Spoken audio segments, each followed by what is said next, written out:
네, 들으신 것처럼 어제 세월호 배수 작업 중에 미수습자로 추정되는 유해가 발견됐다가 동물의 뼈로 확인되는 해프닝이 있었습니다. 네, 자세한 이야기는 보도국 김동욱 기자와 함께 이야기 나눠보겠습니다. 안녕하세요. 네, 김 기자, 동물뼈 해프닝 어떻게 된 겁니까?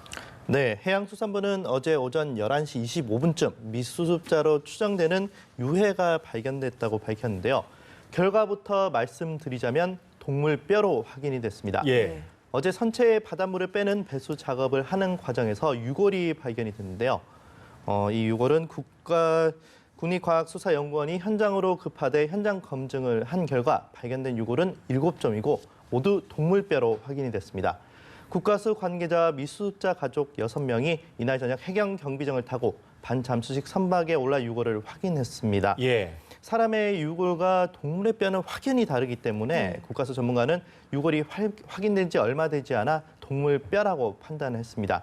현재까지 돼지뼈인 것으로 추정이 되고 있습니다. 예. 다만 세월호에 사람과 화물만 실렸다는 점에서 아직 해소의 정확한 해명은 없는 상태입니다. 함께 발견된 신발은 현장 작업화로 확인이 됐습니다. 세월호 승선자의 것인지 아니면 인양 작업자의 것인지는 명확히 밝혀지지 않았습니다. 예. 네, 정부도 좀 당혹감을 감추지 못하고 있는 것 같은데 유족들은 어떤 반응을 보였습니까? 네, 우선 해양수산부는 이날 발견된 유골이 동물뼈로 확인이 되자 당혹감을 감추지 못했습니다. 네. 해수부 관계자는 혼선을 드리고 소동을 벌인 데 대해 송구스럽다고 말했습니다. 해수부는 앞으로는 세월호 작업 현장에 해경이 상주하도록 해 이런 일이 다시 발생하지 않도록 막겠다는 계획입니다. 유골 수습 현장에 동행했던 미수습자 가족들은 동물뼈라는 소식에 충격을 받았지만 이내 안도의 한숨을 내쉬었습니다.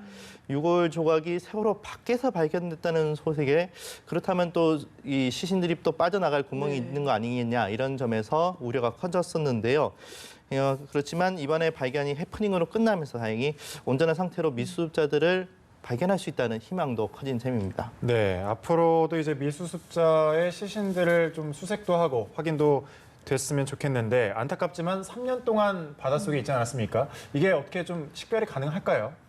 네, 발견 상태에 따라 조금 다르겠지만 백고라가 이뤄져 육안으로 즉각 신원을 확인하기 어려울 가능성이 큽니다. 예. 물론 유골 상태더라도 신원 확인 자체는 어려운 일은 아닙니다.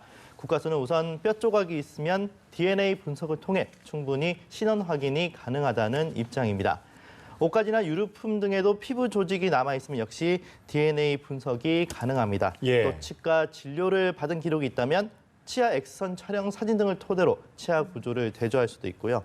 두개골 형태의 윤곽에서 생전 얼굴을 복원하는 슈퍼 임포즈라는 기법도 활용할 수 있습니다. 예. 네, 유골이 발견되면서 세월호를 반잠수선에 고정하는 작업이 잠시 중지됐었잖아요. 목포 신항으로 이동하는 거에도 차질이 생기는 건가요? 아닙니다. 해수부는 유골이 발견되면서 해당 지역의 출입을 통제하고 모든 작업을 잠시 중단했었습니다. 하지만 다시 작업을 재개했고 당초 계획대로 30일, 내일이죠. 목포 신항을 항해 출발하려는 계획은 그대로 추진한다고 밝혔습니다. 앞으로 추가 유해 유실을 막으면서도 최대한 신속하게 세월호를 육지에 올려서 미수습자를 수색하기 위해서입니다. 세월호를 실은 반잠수식 선박이 예정대로 내일쯤 출항을 하면 목포 신항까지 105km의 거리를 8시간 동안 항해를 하게 됩니다. 네. 반잠수식 선박이 내일 오전 목포 신항에 도착하면 세월호 내부의 바닷물과 기름 혼합물을 제거하는 작업과 함께 세월호를 반잠수식 선박에서 분리를 해서 육상으로 옮기는 작업이 진행됩니다. 예. 앞으로 선체뿐만 아니라 사고 해역도 정밀 수색해야겠죠. 그렇습니다. 우선 선체에는 창문이나 출입문처럼 뚫린 곳에는 유실 방지망을 붙여놓았고요. 반잠수선 갑판을 둘러 1m 높이의 사각 펜스가 설치된 상태입니다. 예. 하지만 단단히 유실 방지를 했다고 하더라도 이번처럼 유골이 발견되는 상황이 발생했기 때문에 앞으로 추가 유실을 막기 위한 대책이 필요해 보이고요. 세월호가 들여 올려진 뒤에 사고 해역에 대한 수색도 좀 더 강화해야 될 것으로 보입니다. 세월호가 누워있던 주변 해역에는 세월호를 정중앙에 두고 가로 200m, 세로 160m, 높이 3m의 방지망이 설치돼 있습니다. 이곳을 40개 구역으로 나눠 잠수부 2명이 1m 간격으로 수색에 나서겠다는 계획인데요. 이번처럼 전혀 예상하지 못한 일이 또 발생할 수 있는 만큼 선체뿐만 아니라 사고 해역에 대한 수색도 좀 더 면밀하게 진행돼야 될 것 같습니다. 예. 자, 마지막으로 세월호 선체조사위원회가 공식적인 활동을 시작한다고요. 네, 그렇습니다. 세월호 선체조사위원회가 오늘 목포로 내려가서 미수습자 9명의 가족들과 만납니다. 네. 어제 세월호 선체조사위원 선출이 국회 본회의에서 처리가 됐는데요. 이에 따라 선체조사위가 출범한 이후 첫 공식 행보에 나선 겁니다. 세월호 선체조사위원 8명은 오늘 오후 목포시청에서 첫 회의를 열고 미수습자 가족들을 찾아 선체 정리 방식 등에 대한 의견을 청취할 예정입니다. 미수습자 가족들이 선체조사위원들의 면담을 요구함에 따라 긴급 만남이 추진된 것으로 보이는데요. 면담 자리에서 구체적으로 어떤 내용이 오갈지 모르겠지만 주로 미수습자들의 우려와 요구사항들을 이제 들어보는 자리가 될 것으로 예상이 됩니다. 해수부는 빠른 미수습자 수색을 위해 객실 부분을 절단해서 바로 세우는 객실 직립 방식을 추진하고 있지만 예. 유족들은 진실 규명이나 선체 훼손 같은 게 우려된다며 반대하고 있어서 선체조사위원들의 판단이 중요한 상황입니다.